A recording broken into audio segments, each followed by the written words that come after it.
Mga kabayan, umani ng iba't ibang reaksyon sa netizen at tila pakikidalamhati ang naging pahayag ni dating Pangulong Duterte. Sabi ng Pangulo, tanggap ko na ang katotohanang maaari akong mamatay sa loob ng kulungan. Ito ang emosyonal na bahagi ng liham ni dating Pangulong Rodrigo Roa Duterte na isinumite sa International Criminal Court o ICC kaugnay ng kanyang pagliban sa confirmation of charges hearing sa The Hague, Netherlands na itinakda mula Pebrero 23 hanggang 27, 2026. Ang naturang pahayag ay bahagi ng kanyang opisyal na waiver noong Pebrero 17 kung saan ay isinuko niya ang karapatang personal na dumalo sa pagdinig at ipinaubaya na lamang sa kanyang mga abogado ang kanyang depensa. Ayokong dumalo sa mga pagdinig na agad ko ring makakalimutan. Ako ay matanda na, pagod at mahina na. Nais kong igalang ng korte ang aking kapayapaan sa loob ng selda na inilaan sa akin. Tanggap ko na ang katotohanang maaari akong mamatay sa loob ng kulungan. Ngunit ang mga nagnanais ng ganitong kapalaran para sa akin ay dapat malaman na ang aking puso at kaluluwa ay nananatili sa Pilipinas. At sinasabi ko naman sa mga pulis, military na trabaho kayo at ako ang managot. So ito na nga,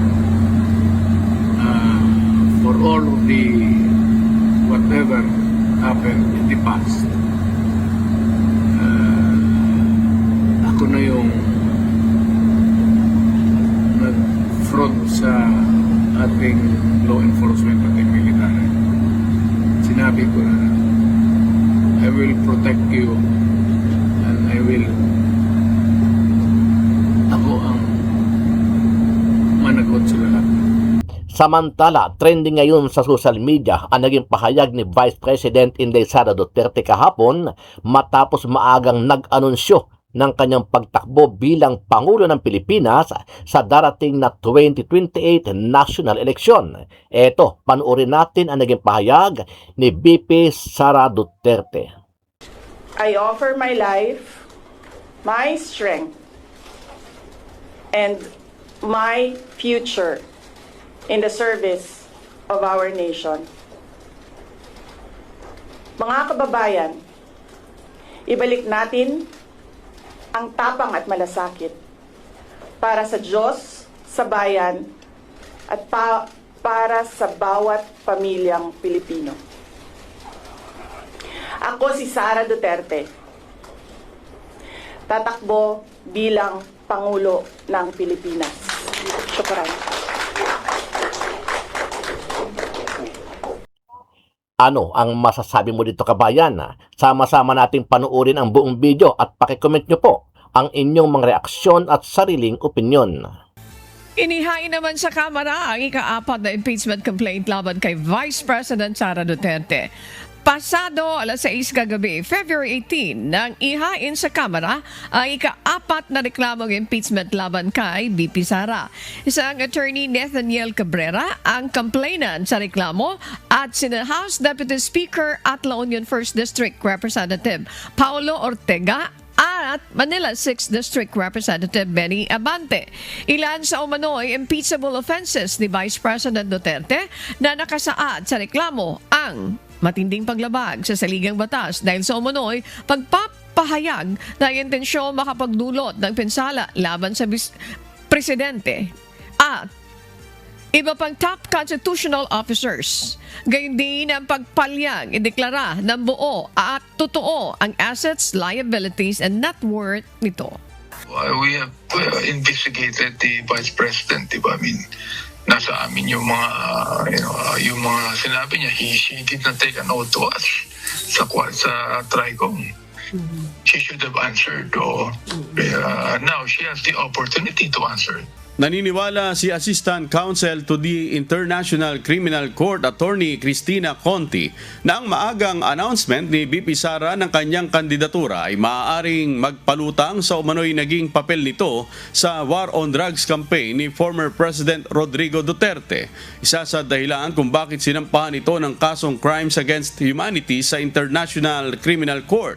Paliwanag ni Attorney Conti, ito'y dahil umupong mayor ng Davao City si BP Sara taong 2011 hanggang 2013 at na-re-elect na alkalde taong 2016 hanggang 2022.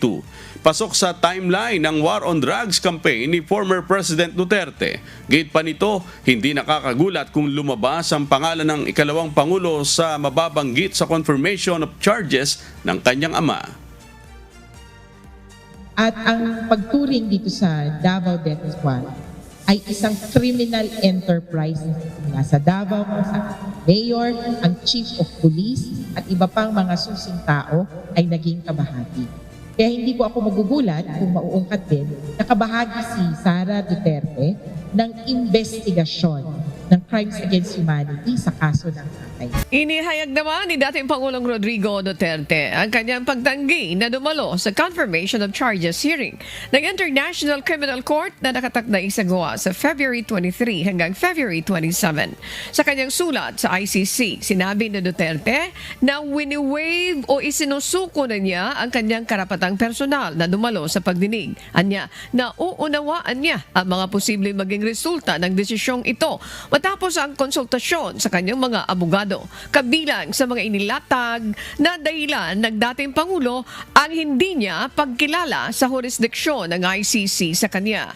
Binigyan din ng dating Pangulo na matanda na, pagod at mahina na siya.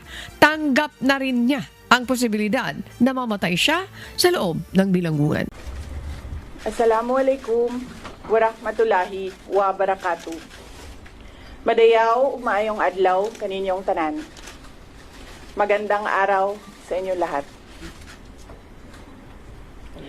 Proverbs 19 verse 21 states, "Many are the plans in a person's heart, but it is the Lord's purpose that prevails."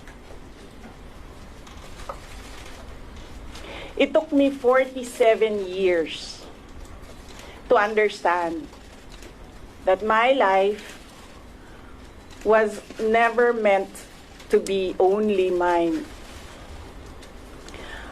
Unlike others, I may not have been born just to chase happiness. For a long time, I questioned the weight of responsibility to my family, to my country, to everyone who called on me. Today, I have peacefully accepted that my life is unlike any other. Sa unang mga buwan ng aming mga termino, nakita ko na ang kawalan ng katapatan ni Bongbong Marcos Jr. sa mga pangakong binitawan noong kampanya. Pati na sa kanyang sinumpaang tungkulin para sa bayan. Dahil hindi ko kinaya na maging bahagi ng 2025 national budget na tadtad ng katiwalian. Pinili kong umalis sa kabinete kahit alam ko na mula pa noong 2023 na ang magiging kapalit ay ang aking impeachment. Mga kababayan, humihingi ako ng paumanhin. Patawad kung tinulungan ko mahalal si BBM bilang Pangulo ng ating bansa. Hindi ako kailanman natakot sa pagsira nila sa pangalan ko. Ngunit, may takot ako para sa ating mga anak. May takot ako para sa susunod na henerasyon.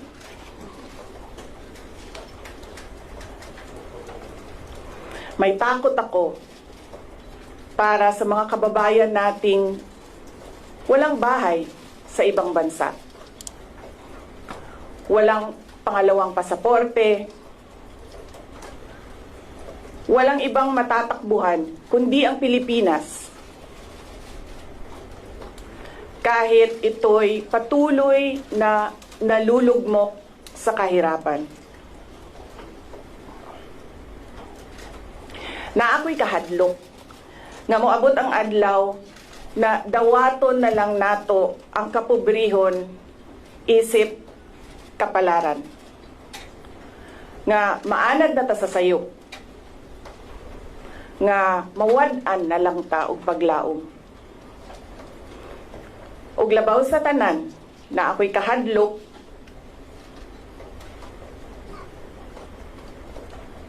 nga moabot ang adlaw nga wala na tay Pilipinas nga ikahatag sa atong mga anak.